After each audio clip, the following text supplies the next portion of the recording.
Do you have a Google Workspace account and want to take notes on your call using Google Gemini? In this video, we will provide a step-by-step guide on how to do that. First, join the call. Click on the three dots located on the navigation panel at the bottom of your screen. Next, click on Manage Recording.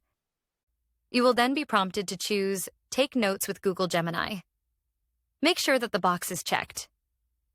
Please note, Google Gemini will transcribe the meeting, but the real-time transcription will not be displayed on the screen. Here, we are using Tactiq, a free Chrome extension that lets me transcribe the entire meeting, but I can also see the real-time transcription, highlight important moments, add screenshots, and much more. Once the meeting is done, you can access the Google Doc of the meeting on Google Drive.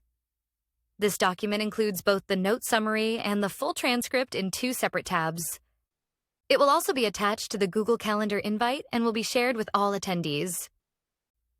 Taking notes with Gemini is easy, and it's already included in the Google Workspace subscription. But if you want to take note-taking to the next level, you can do that with Tactiq. Tactiq transcribes and uses AI to summarize the full transcript and extract action items. It also works with other video conferencing platforms such as Zoom and MS Teams. Visit Tactiq.io to learn more.